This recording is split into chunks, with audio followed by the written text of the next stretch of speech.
ইতালির কাজের ভিসা বা নুল্লা ওস্তা সংক্রান্ত তথ্যের ক্ষেত্রে কিছু বিষয় পরিষ্কার করা জরুরি।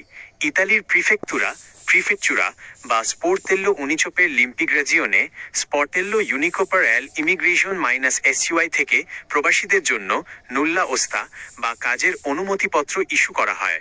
এর মধ্যে আপনি যেসব সিটির Napoli, Salerno, Palermo, Rimini, Venice, Padua, Sicilia, Calabria কথা উল্লেখ করেছেন, সেসব স্থান থেকে ইতালীয় মালিকপক্ষ আবেদন করলে ইতালির অভ্যন্তরীণ মন্ত্রণালয় নুল্লা ওস্তা ইস্যু করে।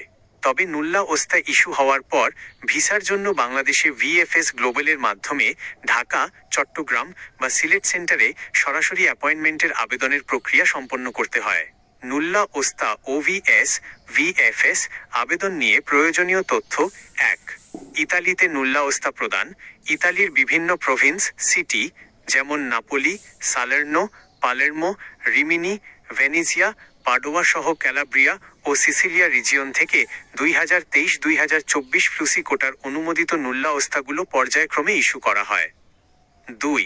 বাংলাদেশে ভিসার আবেদন 2024 সালের 22 অক্টোবরের পর ইস্যু হওয়া বৈধ নুল্লা ওস্তাধারীদের জন্য VFS গ্লোবালের নির্দিষ্ট অনলাইন পোর্টালের vfseu.mute.com এর লিঙ্ক মাধ্যমে ফাইল জমার প্রসেস শুরু করতে হয়।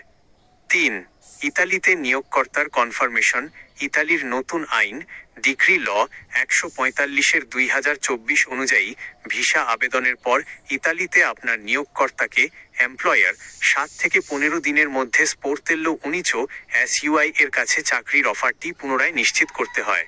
আপনি যদি নুল্লা ওস্তা হাতে পেয়ে থাকেন, তবে নুল্লা ওস্তায় উল্লিখিত নাম, পাসপোর্ট নম্বর ও অন্যান্য তথ্য ভালোভাবে যাচাই করে VFS এর নির্দিষ্ট পোর্টালে ভিজিট ফর্ম পূরণ করুন। কোনো দালাল বা অসাধু চক্রের কথায় প্রলুব্ধ না হয়ে সরাসরি VFS গ্লোবাল ও ইতালি দূতাবাসের অফিসিয়াল ওয়েবসাইটের নির্দেশনা অনুসরণ করাই নিরাপদ। ইতালির কাজের ভিসার নুল্লা ওস্তা হাতে পাওয়ার পর পরবর্তী ধাপ ও তথ্য যাচাইকরণ প্রক্রিয়া সম্পর্কে বিস্তারিত জানতে Italy visa nulla osta is coming out in 2026 ভিডিওটি দেখতে পারেন। নুল্লা ওস্তা হাতে পাওয়ার পর করণীয় সঠিক নিয়মগুলো স্পষ্ট করার জন্য AEVDOT সহায়ক হতে পারে।